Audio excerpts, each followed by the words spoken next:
Tu sais ce qui peut te coûter ta liberté quand t'es handicapé en France? Pas un accident, pas une maladie, pas la société, non. L'amour. Ouais, l'amour, le vrai, le simple, le banal. Celui qui pousse à emménager ensemble, à se paxer, à se marier. Sauf que si t'as le malheur de le faire, l'État te punit. Et là, on n'est pas dans une métaphore. On est littéralement dans un système où aimer peut te faire perdre ton autonomie financière.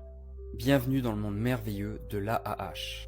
Alors l'AAH, c'est quoi ce bazar? C'est l'allocation aux adultes handicapés, versée à des personnes qui ne peuvent pas ou difficilement travailler à cause de leur handicap. Son montant, 1 016 € par mois en 2025 à taux plein. Pas de quoi faire des folies, mais ça permet au moins de vivre, de payer un loyer, de faire ses courses, de respirer un peu. Mais il y a un gros problème. L'AAH est calculée en fonction des revenus du foyer, pas de l'individu, du foyer. Donc si tu es célibataire, tu as droit à 1 016 €.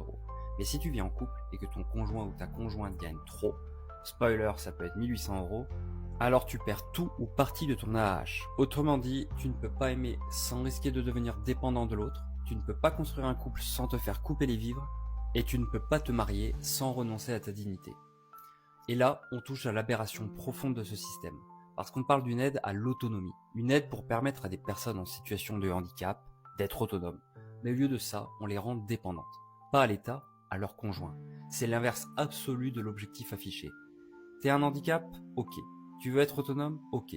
Tu tombes amoureux? Ah bah non, là tu perds l'autonomie. Et tu gagnes quoi? La dépendance financière à quelqu'un. Génial, on vient littéralement de recréer les pires schémas des années 50. Et on ne parle pas d'un détail technique, on parle de vraies conséquences. Quand une femme handicapée n'a plus d'AAH parce que son mari gagne 2 000 €, on fait quoi si le mec devient violent? Elle peut partir? Non, elle n'a pas un rond. Elle peut payer un avocat? Non, elle vit sous son toit. Elle peut se construire? Peut-être, mais pas avec un compte en banque vide. Et quand une personne veut vivre avec son ou sa partenaire mais n'ose pas, parce qu'elle sait qu'en emménageant ensemble, elle perdra son allocation, on appelle ça comment? Une société inclusive ou une prison sentimentale? Parce que c'est ça aussi cette loi. Une incitation à rester seul, à tricher, à cacher sa vie, à vivre à côté plutôt qu'avec. Des couples qui font semblant de vivre séparés, des amours clandestines, des mariages reportés. En gros, l'État dit sois heureux mais en silence. Et surtout sans emménager avec la personne que tu aimes. C'est Kafka version CAF. Et pendant ce temps-là, tu sais ce qu'on entend dans les discours politiques?